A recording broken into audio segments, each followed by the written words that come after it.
একদিকে বর্ষাকাল আর অন্যদিকে বিদ্যুৎপৃষ্ট হয়ে মৃত্যু হয়েছে হাওড়ার মালি পাঁচঘরা, শুধু প্রশাসনের উদাসীনতায়। যদিও এরপরেও হুঁশ ফিরছে না মেদিনীপুরে। এইরকমই ঘটনা খোদ মেদিনীপুর শহরে।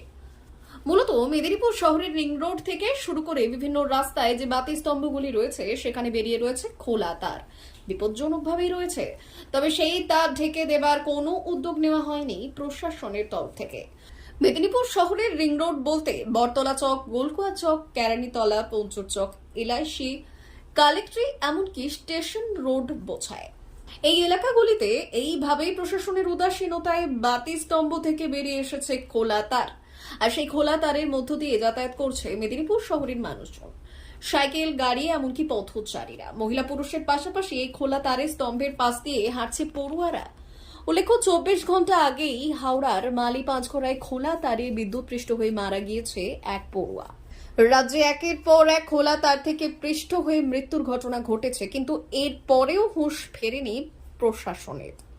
এই প্রশ্ন তুলছে মেদিনীপুরের সাধারণ মানুষ। খোলা তারের হাল হাকিকত নিয়ে সেই ছবি ফুটে উঠল এদিন আমাদের ক্যামেরায়। এই অবস্থাতে পৌরসভার একটা নিয়ন্ত্রণ রাখা উচিত এবং নাগরিকদের পরিষেবা সুরক্ষিত যাতে থাকে।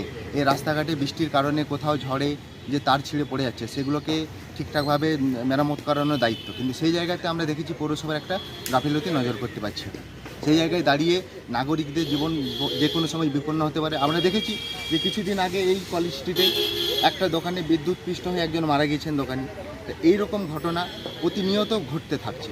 সেই জায়গাতে পৌরসভা সহ বিদ্যুৎ বিভাগের একটা তাদের তদারকির খুব প্রয়োজন রয়েছে।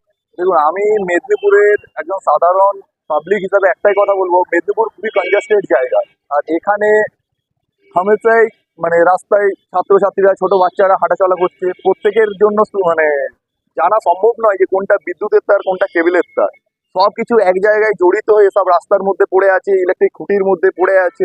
আমি প্রশাসনকে এবং আমাদের মেদিনীপুর পৌরসভাকেও বলবো যে একটু মানে মাথায় নিয়ে এটাকে, যে এই জিনিসগুলোকে একটু গুছিয়ে যাতে ঠিক করে রাখা যায়। যাতে কয়েকদিন আগে আমরা শুনলাম যে হাওড়ায় এক ছাত্রী বিদ্যুৎপৃষ্ট হয়ে মারা গেছে, তো এরকম দুর্ঘটনা যাতে আমাদের মেদিনীপুরে না হয় দ্বিতীয় কোনো। আমরা গতকালই সমস্ত ত্রিফলা লাইটের কানেকশন বন্ধ করে দিয়েছি।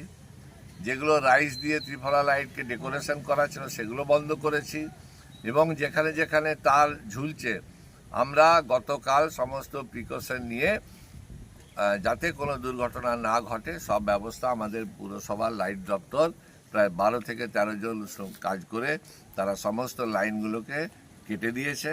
কোনো জায়গায় যদি শর্ট হয় সঙ্গে সঙ্গে আমাদের জানালে আমরা তার উপযুক্ত ব্যবস্থা নেই। D news, Medinipur.